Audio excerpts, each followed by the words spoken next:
여호와께서 이와 같이 말씀하시니라. 바벨론에서 70년이 차면 내가 너희를 돌보고 나의 선한 말을 너희에게 성취하여 너희를 이곳으로 돌아오게 하리라. 여호와의 말씀이니라. 너희를 향한 나의 생각을 내가 아나니 평안이요 재앙이 아니니라. 너희에게 미래와 희망을 주는 것이니라. 너희가 내게 부르짖으며 내게 와서 기도하면 내가 너희들의 기도를 들을 것이요 너희가 온 마음으로 나를 구하면 나를 찾을 것이요 나를 만나리라. 이것은 여호와의 말씀이니라. 나는 너희들을 만날 것이며 너희를 포로된 중에서 다시 돌아오게 하되 내가 쫓아 보내었던 나라들과 모든 곳에서 모아 사로잡혀 떠났던 그곳으로 돌아오게 하리라. 이것은 여호와의 말씀이니라. 아멘. 우린 내일을 알지 못합니다. 한시 앞을 알지 못합니다. 나름대로 최선을 다해서 노력했음에도 불구하고 내일을 알 수 없기 때문에 우리의 최선이 반드시 좋은 결과를 낳으리라고 하는 보장이 없습니다. 어느 노부가 열심히 자기에게 주어진 삶을 살다가 은퇴하고 나서 어디서 내 노후를 행복하게 살 수 있을까? 그러다가 전 세계를 이렇게 살펴보는 가운데 아르헨티나의 남쪽인 포클랜드라고 하는 섬이 지상의 낙원과 같았습니다. 그래서 모든 것을 다 팔아서 포클랜드에 가서 좋은 집을 사고 땅을 사고 또 나름대로 열심히 노후를 살아가고 있는데 얼마 후에 이 포클랜드에 전쟁이 일어났습니다. 영국과 아르헨티나의 전쟁 가운데서 바로 이 포클랜드가 중심이 돼가지고 전쟁이 일어남으로 말미암아서 자기의 수고하고 노력했던 모든 것이 한순간에 잿더미가 되고 말았습니다. 우리의 계획과 우리의 노력과 정성을 다해 든든히 성을 쌓을지라도 이 세상은 결코 안전한 곳이 없습니다. 아무리 아름답고 평화로운 곳일지라도 전쟁의 위험과 질병의 위험이 도사리고 있습니다. 그리고 많은 역경과 시험도 있습니다. 그렇기 때문에 우리의 삶은 오직 하나님만 의지해야 됩니다. 코로나19로 말미암아서 지난 2년 반 동안에 온 세상이 자기 계획했던 게 다 허물어지고 말았습니다. 특별히 유럽은 가장 선진국으로 살기 좋은 곳으로 알려졌습니다. 밤이면 휘황찬란하게 되고요. 또 모든 게 부족함이 없는데 러시아 우크라이나 전쟁 가운데서 이 유럽이 우크라이나 편을 들면서 러시아가 가스 공급을 중단해 버렸어요. 100% 가던 천연가스가 20%만 가다 보니까 어떻게 됩니까? 다 전기도 단전해야 되고요. 그 아름답던 저녁에 휘황찬란했던 불꽃도 다 정리해야 되겠고, 올 겨울은 이 천연가스가 제대로 공급되지 않다 보니까 겨울에 벌벌 떨게 된다는 거예요. 전기도 단전돼야 되고요. 근데 우리는 어떻습니까? 우리는 항상 난가북이 대치하고 있고 북한이 미사일 쏘고 있는 가운데도 하나님 지켜주시니까 샤워도 마음대로 하게 되고요. 전기에 걱정도 없게 되고요. 우리가 계획하고 준비했을 때는 겁니까?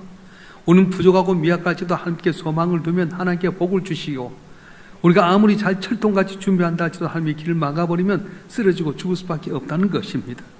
바라는 저와 여러분 한 분 한 분이 이 어려운 가운데서 우리의 길이요 진리요 소망이 되신 주님 바라보는 가운데 담을 넘고 승리하는 복된 삶이 되길 간절히 바랍니다.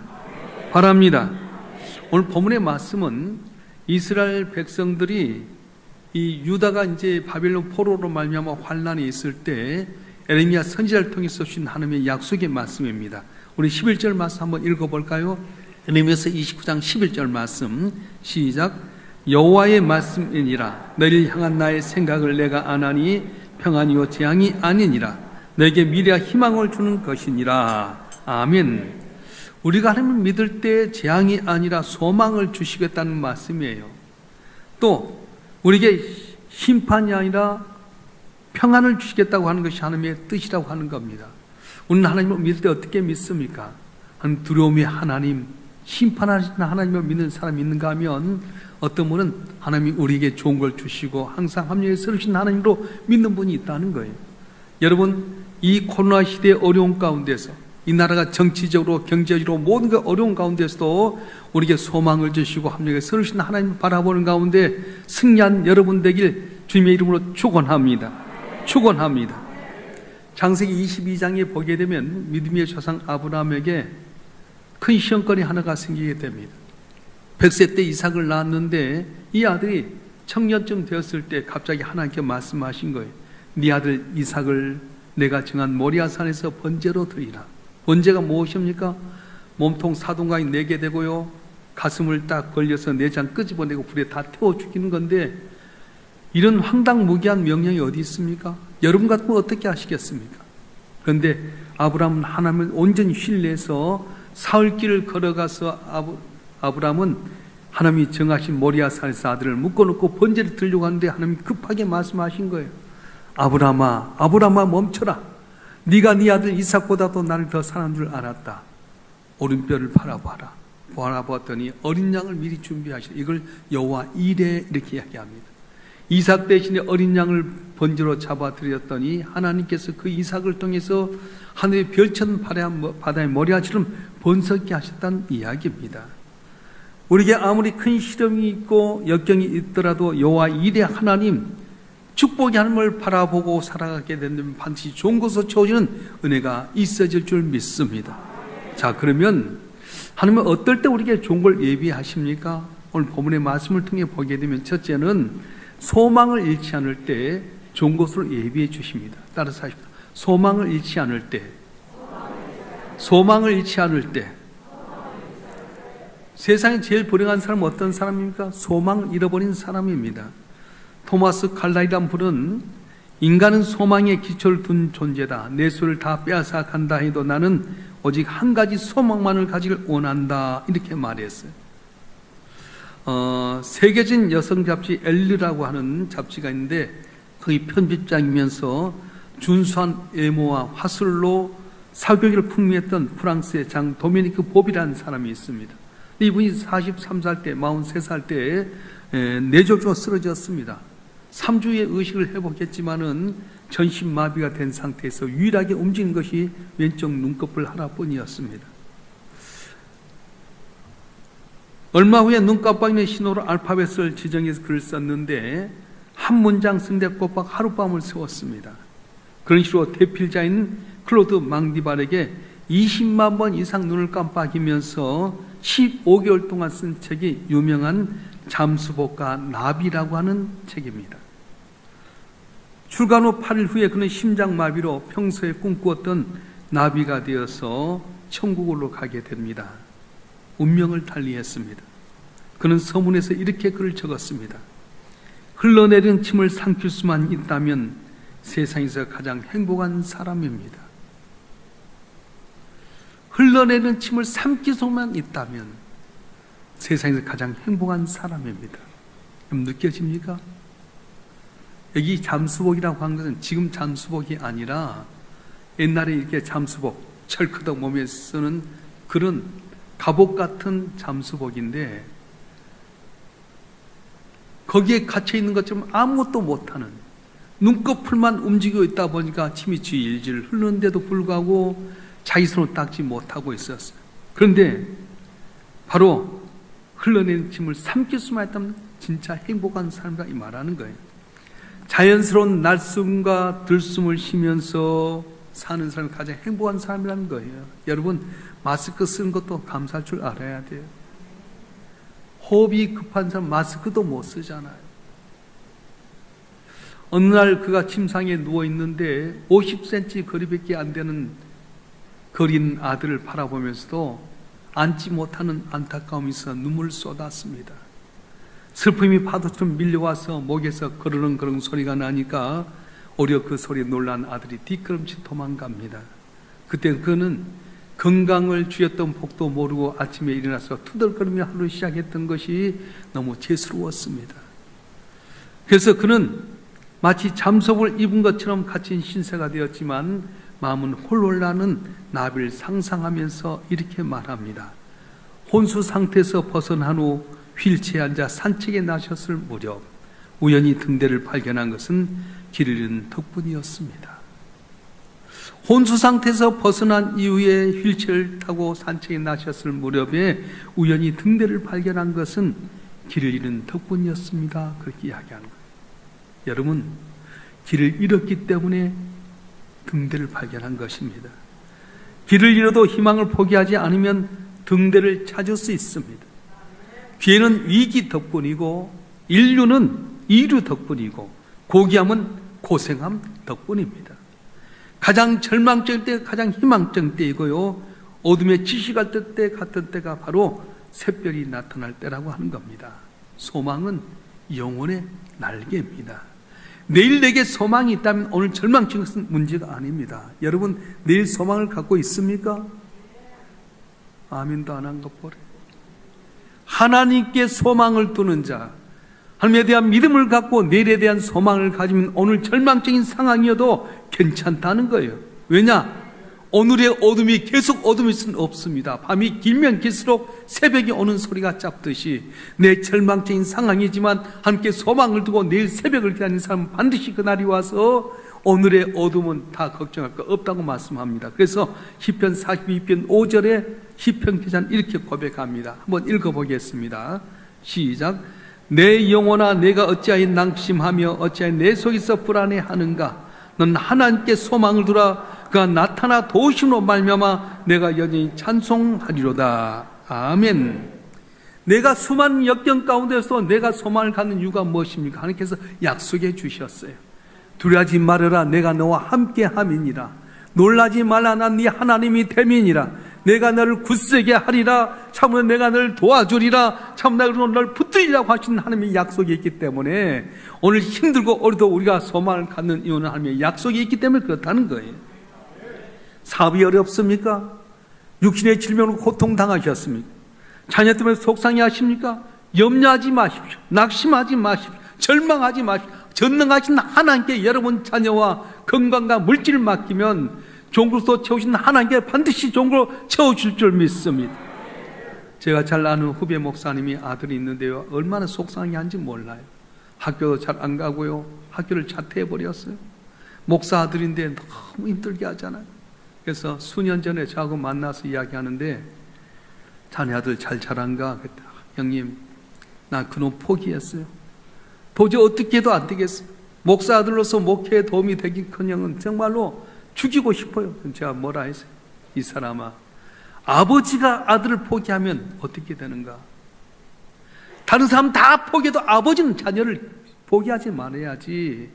우리가 포기하지 않는 이상 하나님 우리에게 도움을 줄 것이에요. 근데 얼마 전에 아들이 결혼한다고 연락이 왔어요. 어떻게 결혼하게 되냐? 그래서 이 녀석에게 학교도 자퇴하고 그래서 필리핀으로 애를 보냈어요. 필리핀 선교사님 댁에 보내서 거기서 공부를 하게 됐는데 거기 가서 정신을 차린 거예요. 주님 만나게 된 거예요. 아버지 밑에 있던 주님 못 만난 애가 따로 떨어져 가서 아버지가 개척기하면서 힘든 가운데서 이렇게 보낸 거 보고 정신 차리고 성령 역사했더니 공부를 잘하게 된 거예요. 거기에 대학을 가서 직장을 얻어가지고 그리고는 결혼하게 된다는 거예요. 할렐루야. 요한복음 5장에 보면 베데스다 목가에 38년 된 중풍병자가 있었습니다. 물이 처음 쏟기만 하면 먼저 뛰어든 사람 고침받게 되는데 이분은 1년, 2년도 아닙니다. 38년 동안 거기로서 실패한 인생이었습니다. 예수님께서 예루살렘에 올라가면서 이 베데스다 목가에 들렸는데 많은 사람이 있는데도 불구하고 그들을 건너서 저 기퉁이에 있는 38년 된 환자에게 찾아갑니다. 묻습니다. 내가 낫고자 하느냐? 이 말씀 무슨 말씀입니까? 내가 소망을 가지고 있느냐? 네가 지금도 낫고자 하는 소망이 있느냐? 이걸 물어보셔요. 근데 이 사람이 뭐라고 말합니까? 나를 물에 넣어준 사람만 있으면 내가 고침받을 줄 믿고 소망을 갖고 여기 있습니다. 그 말에 주님께서 그를 고쳐주셨습니다. 오늘 보이는 현실 너머의 하나님의 약속을 바라보면서 승리하는 여러분 되길 주님으로 축원합니다. 내 눈에 온전 캄캄하고 길이 없을지라도 전능하신 하나님에 대한 소망을 갖고 살아가게 되면 내 눈물이 진주가 되게 되고 내 한숨이 찬송이 되게 되고 내 어려운 역경이 간직이 되는 귀한 역사로 주께서 좋은 걸 예비해 주실 줄로 믿습니다. 할렐루야. 어떨 때 하나님께 좋은 걸 예비해 주십니까? 소망을 가질 때뿐 아니라 기도할 때도 좋은 걸 예비해 주신다는 거예요.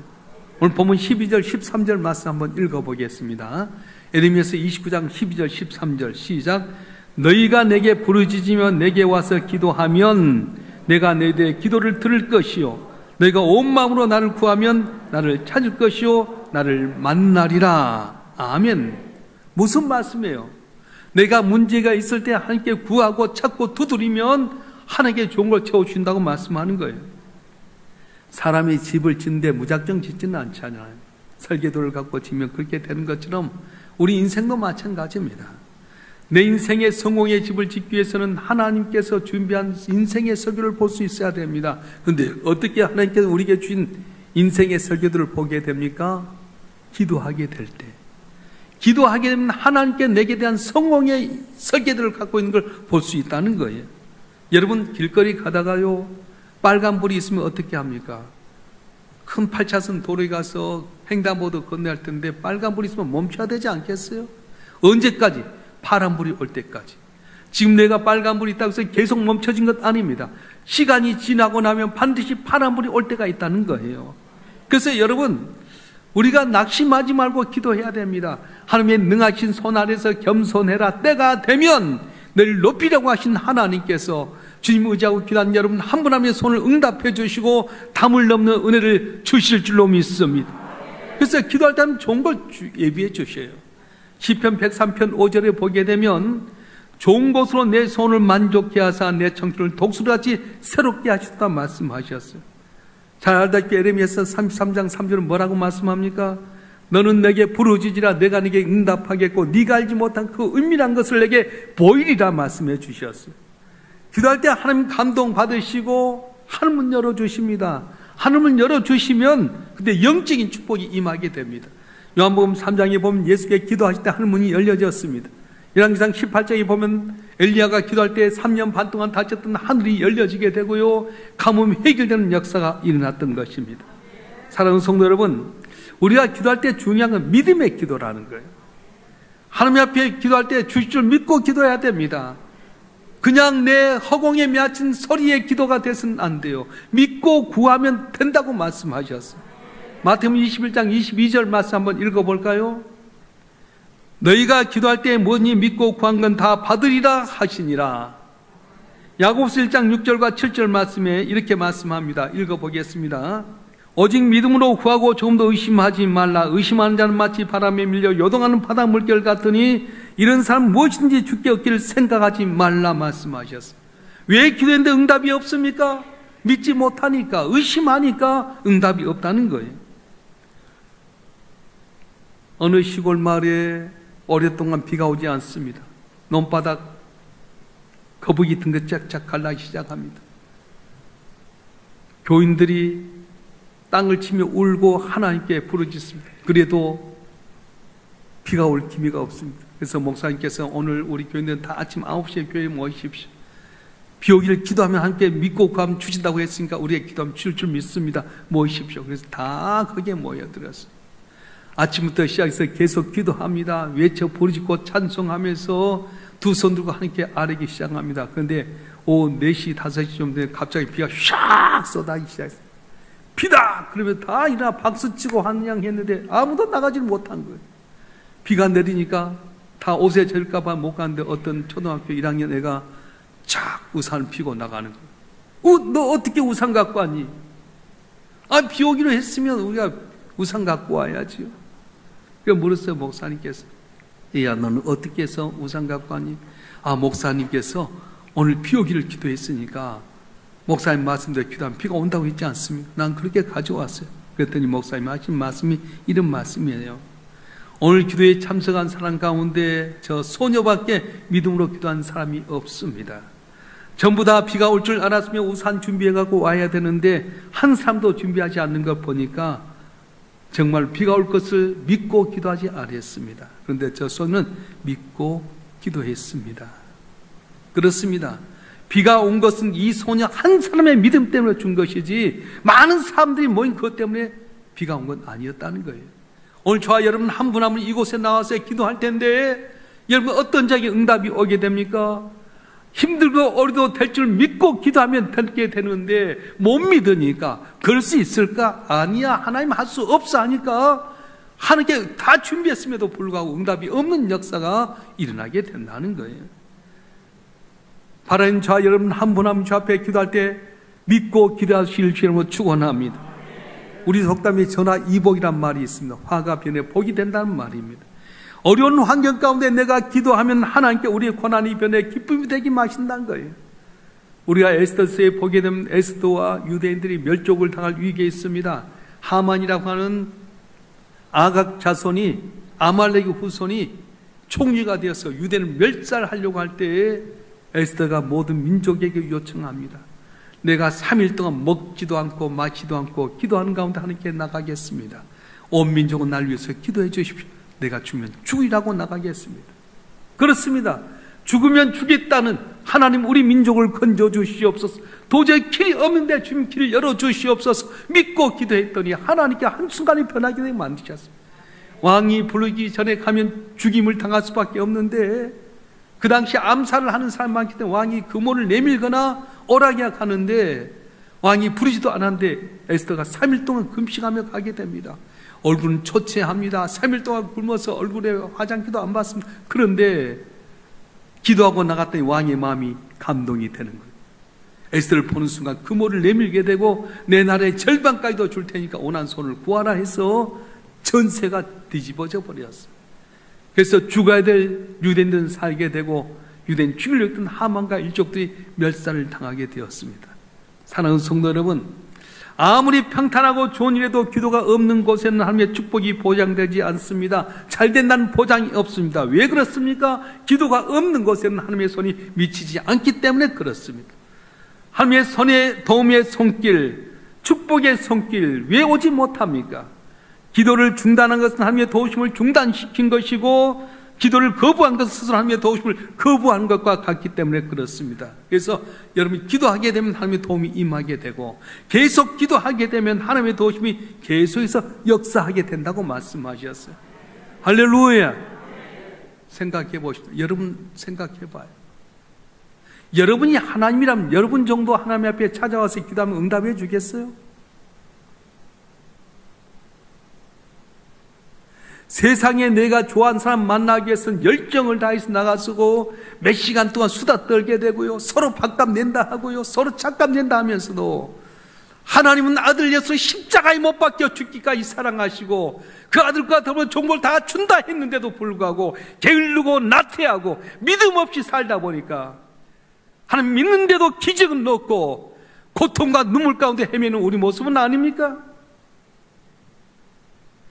기도할 때 기적의 역사가 일어날 줄 믿습니다.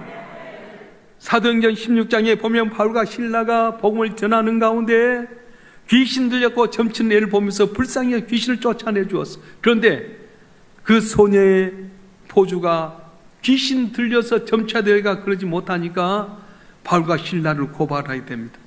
엄청나게 매를 맞고 감옥에 갇혔습니다. 한창이나 있다가 정신 깨나 보니까요, 여기도 아프고 저기도 아프고, 우리 같으면 끙끙 앓을 텐데 그대로 눈 뜨자마자 앉아서 하나님께 기도하고 찬송합니다. 옥중에서 있는 사람들이 다 이 찬송과 기도 소리를 듣게 됩니다. 간수도 듣게 됩니다. 그런데 그렇게 찬송하고 기도한 가운데 지진이 나서 옥문이 열려지면서 간수가 긴장하는 거예요. 왜냐하면 거기 있는 죄수가 나가면 간수가 그 죄값을 다 받아야 하기 때문에 자살을 멈춰라, 우리 여기 있다. 선생님, 내가 어떻게 구원 얻겠습니까? 주 예수를 믿으라 구한나라의 집이 구원을 얻으리라 말씀합니다. 바울과 실라가 뇌물 쓰면서 간수에게 어떻게 하면 우리가 감옥을 나가겠습니까? 묻는 것이 아니라 오히려 간수가 죄수인 바울과 실라에게 어떻게 하면 내가 구원을 얻겠습니까? 물어보게 된 것입니다. 왜 이런 일이 일어났습니까? 바로 기도하고 찬송했기 때문이었습니다. 고난 중에 부르짖는 기도, 어려운 가운데 하나님의 은혜를 찬양하는 그 노래가 죄수들의 마음이 감동이 되게 되고 간수의 마음이 감동이 되게 되고, 옥문이 열렸을 때 그대로 있는 그들에게 감동받은 간수는 자기 집에 모시다가 바울과 실라의 모든 상처를 싸매게 되고, 오히려 예수를 믿어서 최초로 설립된 유대의 첫 번째 교회인 빌립보 교회가 그래서 탄생하게 됐던 것입니다. 사랑하는 성도 여러분, 코로나 시대의 이 어려움, 정권이 바뀌었는데도 불구하고 대통령 20% 정도밖에 안 되게 되고요, 엘리트들을 데리고 뭔가 한다고 했는데 다 무슨 투성이, 지금 중국과 대만은 중앙선을 넘어가지고 지금 전쟁이 촉발 일으키게 되고, 어떻게 해야 됩니까? 이럴 때 환경 바라보고 낙심하고 절망하기보다 하나님께 기도하게 되게 되면 주께서 놀라운 기적으로 우리의 삶을 예비해 주실 줄 믿습니다. 기도는 누적의 효과가 있습니다. 평소에 기도의 습관을 가지게 되면 그 기도가 쌓이고 쌓여서 마치 땅에서 수증기가 올라가게 되면 올라가서 구름이 되게 되고 구름이 모여지면 소나기가 온 것처럼 비가 오는 것처럼 기도는 누적의 효과가 있다는 거예요. 그렇다면 여러분 얼마 동안 기도했습니까? 기도한 만큼 그만큼 쌓이게 되는데 여러분은 어떻게 하고 있습니까? TV 앞에서는 5시간, 6시간 보면서도 기도 안 되면 게으르고 나태하고요. 나는 우리 항존직자들 죄송합니다. 새벽에 깨어 기도해야 될 텐데 잠들어 있는 모습 보면서 어떻게 할까 걱정해. 기도하시길 바랍니다. 믿고 구하시길 바랍니다. 응답하시겠다고 하는 하나님께서 여러분 기도할 때 응답해 주시고 좋은 것으로 예비해 줄 줄 믿습니다. 할렐루야. 소망을 가질 때, 기도할 때 좋은 걸 예비하신 하나님은 환난을 이길 때에 좋은 걸 예비해 주신다는 거예요. 본문 14절 말씀 한번 읽어보겠습니다. 에레미야서 29장 14절 말씀 시작. 이것은 여호와의 말씀이니라. 나는 너희들 만날 것이며 너희를 포도 중에서 다시 돌아오게 하되 내가 쫓아 보냈던 나라들과 모든 곳에서 모아 사로잡혀 떠났던 그곳으로 돌아오게 하리라. 이것은 여호와의 말씀이니라. 아멘. 포로된 환경을 이겨낸 성도들만이 본 곳으로 돌아오게 만드신다고 말씀하셨어요. 그래서 내가 오면 좋은 걸 예비한 걸 보게 되리라 말씀하셨습니다.